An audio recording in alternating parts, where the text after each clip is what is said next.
So friends, अब बढ़ते हैं नेक्स्ट फ्लो कंट्रोल के स्टेटमेंट पे, जो कि स्विच एंड केस की मदद से भी कंप्लीट किया जाता है।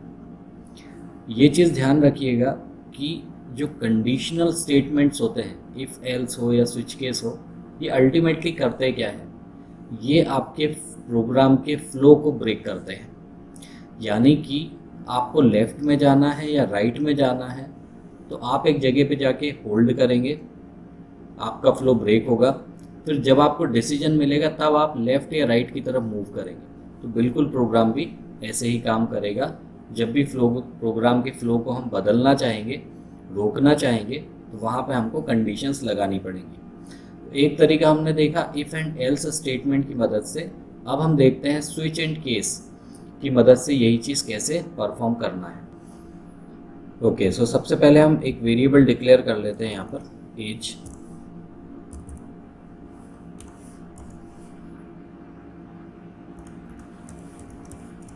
उसके बाद हम स्विच स्टेटमेंट डिक्लेयर कर लेते हैं और स्विच के अंदर इस एज को पास कर देते हैं एज अ पैरामीटर।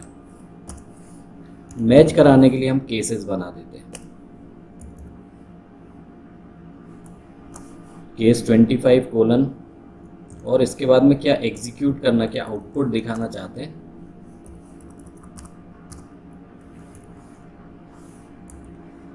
वो हम यहाँ पे लिख देते हैं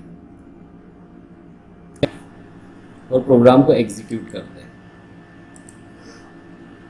तो ये देखिए क्या है, आपको आंसर आ रहा है एज ऑफ एम्प्लॉय 25, 25, 25, तीनों केसेस एग्जीक्यूट हो रहे हैं। तो बेसिकली हम चाहते हैं एफिशिएंट प्रोग्राम बनाना, यानी कि जब एक केस मैच हो जाए, केस तो 25 मैच हो रहा है, तो 26 और 27 को एग्जीक्यूट होना ही नहीं चाहिए।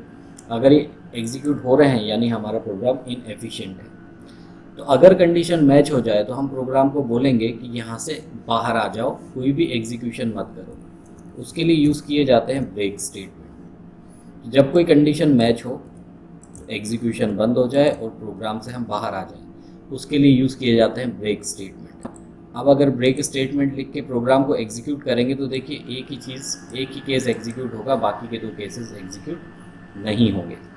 अब मान लीजिए कि मैं यहाँ पर एज चेंज कर देता हूँ, 25 से 30 कर देता हूँ, तो इसका मतलब कि कोई भी केस मैच नहीं होगा। ये जो एज वेरिएबल है इसकी वैल्यू पास यहाँ पर होगी, फिर केसेस मैच किए जाएंगे। तो एज की जो वैल्यू है और केस की जो वैल्यू है वो मैच होनी ज़रूरी है, तभी इससे कंसर्न जो आउटपुट है वो एग्जीक्यूट होगा। जैसे इफ़ के अंदर ट्रू होती है जब कंडीशन, तब उसके अंदर के स्टेटमेंट एग्जीक्यूट होते हैं। ओके, यहाँ तो कोई कंडीशन मैच नहीं हो रही है। तो अगर कोई भी कंडीशन मैच ना हो तो उसके लिए एक डिफ़ॉल्ट कंडीशन बनाई जाती है। फिर हमने एक डिफ़ॉल्ट कंडीशन स्पेसिफाई करी है। अब यहाँ पर देखिए नो एम्प्लॉय फाउंड। अब देखिए दोनों ही चीज़ें, इफ़ एल्स और स्विच केस, दोनों ही चीज़ें अपनी अपनी जगह पे फ्लो का कंट्रोल कर रही हैं, कंडीशंस को वेरीफाई कर रही हैं। कंडीशन ट्रू है तो आउटपुट मिल रहा है, उससे रिलेटेड नहीं है तो आउटपुट नहीं मिल रहा है। अब सवाल ये उठता है कि हम किसे प्रेफर करें, इफ़ एल्स और स्विच केस दोनों में से हमें किसे यूज़ करना चाहिए।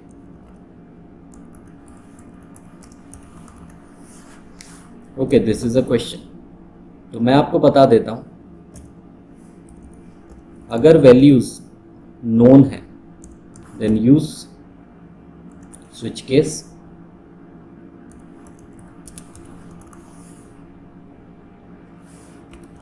और अगर वैल्यू अननोन है तो यूज़ कीजिए इफ़ एल्स।